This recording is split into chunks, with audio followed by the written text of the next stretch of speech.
ሰላም ውድ ዱኒ ኤንድ ዳጊ ዩቲዩብ ተከታታዮች እንዴት ናችሁ? እኛ በጣም ደህና ነን፣ እግዚአብሔር ይመስገን። ዛሬ በሌላ ቪዲዮ ነው የመጣሁት። ዛሬ ይዤላችሁ የመጣሁት ቪዲዮ ለአሜሪካ አዲስ ለሆናችሁና ለመምጣት ሀሳብ ላላችሁ ጠቃሚ ኢንፎርሜሽን ነው ብዬ ስላሰብኩ ነው ወደዚህ ይዤላችሁ የመጣሁት።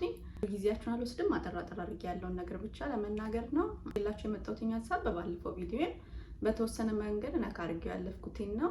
ስለ ድራይቪንግ ላይሰንስ ነው። በጣም ካለፍኩበት ኤክስፒሪየንስ ከእንደዚህ አይነት ነገር ነው ማውራችሁ።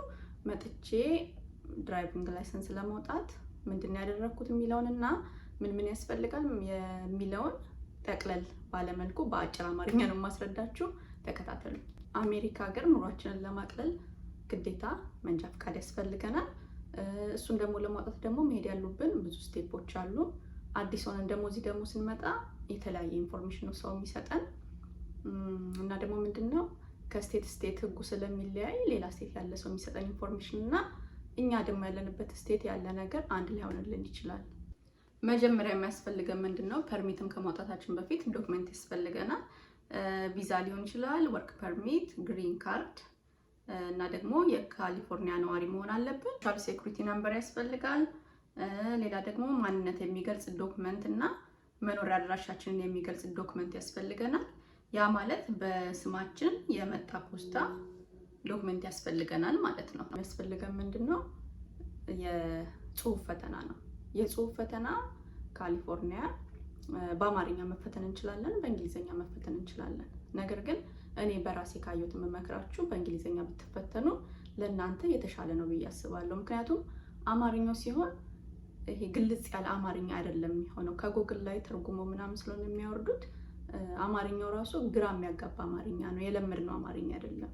እና ለዛ በእንግሊዝኛ ብንፈተን የተሻለ ነው ብዬ አስባለሁ። ወይም በዛ ላይ ደግሞ በእንግሊዝኛ ስንፈተን በደንብ ስለምናጠና ቋንቋችንም ስላልሆነ ሁለተኛ ቋንቋችንም ስለሆነ አዲስም ስለሆነ በደንብ ደጋግመን ስለምናጠናው ህጉንም በተሻለ በአማርኛ ከምንፈተን ይልቅ በእንግሊዝኛ ስንፈተን የመንገዱን ህጎችን በተሻለ ልናውቅ ይረዳናል ማለት ነው። እኔ መጀመሪያ አስቤ የነበረው በአማርኛ መፈተን ነበርና ባለቤቴ ነው በአማርኛ ከምትፈተኝ በእንግሊዝኛ ተፈተኝ ምናምን ብሎ አበረታታኝ። ማጥናት ጀመርኩኝ። አጠና የነበረው ደግሞ ዩቲዩብ ላይ ነበረ። ዩቲዩብ ላይ ፖስት የሚደረጉ ጥያቄዎች ነበሩ። እሱን ሰርች አድርጌ እሱን ነበር አጠና የነበረው። ግን ምንድነው እንዲህ ብዙ ቻሌንጅ የሚያደርገኝ አልነበረም። ለምን ጥያቄው ነው እንጂ አዲስ የሚሆንብኝ። ከዛ ውጭ ግን ምንድነው ምርጫዎቹ ላይ መልሱ ላይ በቃ ትኩረት እንድናደርግ ነው የሚያደርጉን። አሁን ኤ ቢ ሲ እና ኤ መልሱ ከሆነ ኤ በደንብ መልሱ እንደሆነ እንድናውቀው በቃ እንድንለየው ነው የሚያደርጉት። ቢ እና ሲ በጣም በቃ የማይገናኝ አይነት ነገር ያደርጉትና መልሱን ለይተን ፒክ እንድናደርገው ያደርጉናል ማለት ነው። እና እንደዛ ነበር አጥንቼ ሄድኩኝ ልፈተን። ለመፈተን ደግሞ ስንሄድ ደግሞ ወረፋ ተይዞ በቀጠሮ ነው የምንሄደው እና ስንሄድ $45 ትከፍላላችሁ፣ ፎቶ ትነሳላችሁ። ከዛ የአይን ፈተና አለ። ኢትዮጵያ ማውጣታችሁ ከሆነ መንጃ ፈቃድ ኢትዮጵያም እንደዚህ አይነት ነገር አለ። የአይን ፈተና ትፈተናላችሁ። ከርቀት ፊደል ምንድነው ስፔሊንጎች መለየት ምናምን እሱን ትፈተናላችሁ። እሱን ተፈተንኩኝ ገባው ማለት ነው። እና በዛ በከፈልኩት $45 3 ጊዜ መፈተን እችላለሁ። እና የመጀመሪያ ስፈተን ወደኩኝ እና አንድ ተፈትኜ 2 ቻንስ ነበረኝ። ግን በቃ እዛ ስገባ በጣም ድንግርግር ነው ያልኩት ምናምን። ምክንያቱም እንዳልኳችሁ ነው ዩቲዩብ ላይ ያለው ጥያቄው እዚህም ሊመጣ ይችላል። ግን ምርጫዎቹ በጣም እዚህ ተመሳሳይ ናቸው።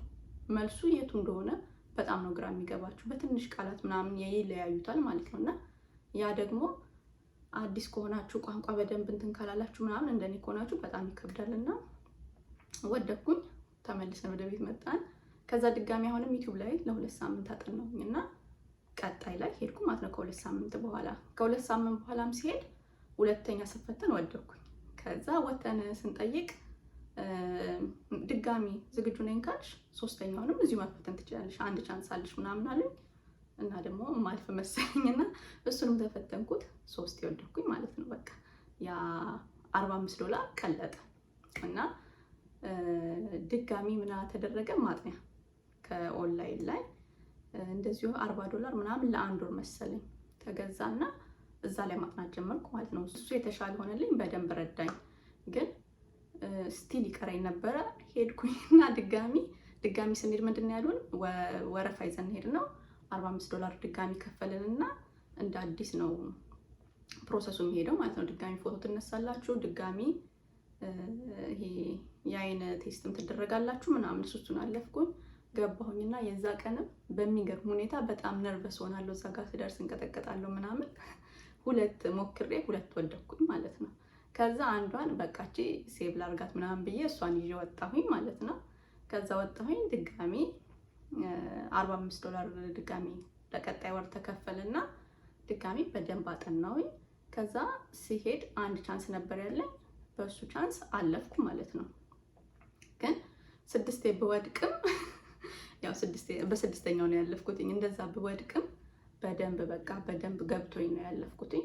የመንገድ ላይ ምልክቶች በቃ ሁሉን ነገር በደንብ አድርጌ አጥንቼ በደንብ ተረድቼው ነው ያለፍኩትኝ ማለት ነው። እና በአማርኛ ግን ቢሆን ግን ያንን ቻንስ አላገኘውም። ገባችሁ አይደለ?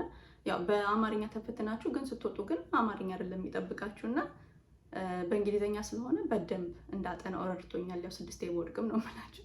ብቻ እንደዛ ሆኖ አለፍኩኝና ፐርሚት የተሰጠኝ አልኳችሁ። እንግዲህ ፕሮሰሱ እንደዚህ ነው። የጽሁፉን ፈተና እንዳለፋችሁ የፐርሚት ወረቀት ይሰጣችኋል። አጠገባችሁ ሰው ሆኖ መንዳት እንድትችሉ መለማመድ እንድትችሉ ማለት ነው። እንደዛ ይሰጣችኋል። ከ3 ዓመት በላይ ላይሰንስ ያለው ሰው ነው ያንን ማድረግ የሚችለው፣ ከጎናችሁ መቀመጥ የሚችለው እንጂ ከዛ በታች ያለው ሰው አይችልም ያንን ማድረግ። እና ደግሞ ሌላ ደግሞ ያየነው ምንድነው ልጆች መያዝ መጀመሪያ ላይ ይቻላል ብለን አስበን ነበርና ጎግልም ስናደርግ አይከለክሉም፣ ይቻላል ነው የሚለው። እኔ 2 ልጆች ነበሩኝ በሰዓቱ፣ ሁለተኛዋን አራስ ነበርኩኝ ገናና ይቻላል ነው የሚለው። ግን ምንድነው ልጆቹን ይዤ እየነዳሁኝ አጠገቤ ሰውም ኖሮ የሆነ ነገር ወይ አክሲደንት ቢሆን ብቻ በሆነ ነገር ፖሊስ ቢይዘኝና ቢያስቆመኝ በ2 ቅጣት እንደምቀጣ ነው ያየሁት። አንደኛ በፈጸምኩት እዛ ጋር ባረኩት ነገር ፖሊስ ባስቆመኝ ነገር ይቀጣኛል። ሁለተኛ ደግሞ የልጆቹን ሕይወት ሪስክ ላይ በመጣል ተብሎ 2 ቅጣት ነው የሚኖረውና ለዛ ብለን ልጆች ይዘን አንነዳም ነበር ማለት ነው ላይሰንሴን እስኪይዝ ድረስ። ይሄም እንደ አንድ ኢንፎርሜሽን እንድትይዙ ስለፈለኩኝ ነው። ከዛ በኋላ ምንድነው ያደረግነው? ለአንድ ሰዓት ባለቤቴ ቀን በቀን ያሰለጥነኝ ነበርና ከቻልኩኝ እዚህ ቪዲዮ ላይ ያስገባላችኋለሁ። እሱ ፍሬን የሚይዝበት ከአማዞን ላይ አዘን ነበር ማለት ነውና መኪናችን ላይ እሱን እናደርጋለን። ቦታ ጋር ቁጭ ብሎ ከእንትኑ ጋር ተገናኝቷል፣ ከፍሬኑ ጋር የተገናኘቻለች እና አሳያችኋለሁ። ከቻልኩኝ አስገባላችኋለሁ በፎቶ። እና እሱ ቁጭ ብሎ እንደዚህ ይዘውና እንደ እንትን ነገር እንደ ዱላ ነገር ናት እና ገና ለማይ ስለነበርኩኝ እሱ ብዙ ጊዜ ፍሬን ይይዝልኝ ነበር ማለት ነው። እና እሱን ተማምነንም ነበረ እሱ ያሰለጥነኝ የነበረው። ትምህርት ቤት መሄድ ትችላላችሁ፣ እኔ ግን ትምህርት ቤት አልሄድኩም። በቀን ለአንድ ሰዓት ያህል ልክ እንደ ክላስ እሱ ይዞኝ እየወጣ እሰለጥን ነበር ማለት ነው። እና ቀጠሮ ያስኩትኝ በደንብ መልመድ ስለፈለግኩኝ ለፈተና ማለት ነው የምላችሁ ለ3 ወር ነበረ። ከዛ ግን ከሆነ ጓደኛው ጋር ሲያወራ ነው 3 ወር ብዙ ነው ይሰለቻታል ምናምን ተብሎ ወደ 2 ወር ቀየር ነው ማለት ነው። እና ለ2 ወር ያህል ቀን በቀን እሰለጥን ነበር ማለት ነው። እና ደግሞ ሌላው ደግሞ የጠቀመኝ ምንድን ነው መሰላችሁ? ፕራክቲስ ሳረግ መጀመሪያ አካባቢ ላይ እንደዛው ሰፈር አካባቢ ምናምን ነበረ የምናደርገው። እና ልክ ግን ቀጠሮዬ ማለት ነው መፈተኛዬ 2 ሳምንት አካባቢ እንደዛ ሲቀረው ምን አደረግን?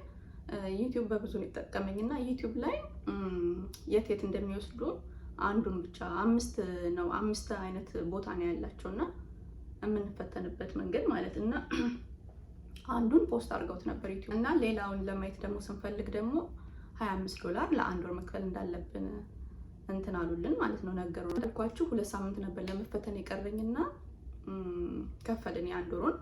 ከዛ ሌላውን 4 ቦታ አሳዩንና ሲያሳዩ ምንድነው ያደረገው? እንዳልኳችሁ ባለቤቴ ነው ያሰለጠነኝና ጻፈው ማለት ነው የት እንደምንሄድ ምናምንና 2ቱን ሳምንት እዛ ነው እየሄድኩኝ ስሰለጥን የነበረው ማለት ነው። 5ቱንም እንዞራለን፣ 5ቱን ቦታ ማለት ነው ሊወስዱኝ የሚችሉት 5ቱን ቦታ ላይ ይዞኝ ይሄዳል። እኔ ነኝ እንትን የምለው ማለት ነው። እሱ እዛ ይወስደኝና ነጂ ይለኛል፣ በዚህ ግቢ ይለኛል። እሱን እናደርጋለሁ። ማድረግ ነው ለምንድን ነው የመጀመሪያ እንዳይሆን ማለት ነው። አዲስ እንዳልሆን ፈተና ላይ ስቀርብ አዲስ መንገድ እንዳይሆንብኝ ደግሞ በጣም ረድቶኛል ያ ነገር። በደንብ እዛ ቦታ ወስዶ ያለማምደኝ ነበር ማለት ነው። ለ2 ሳምንት ያንን አደረገን።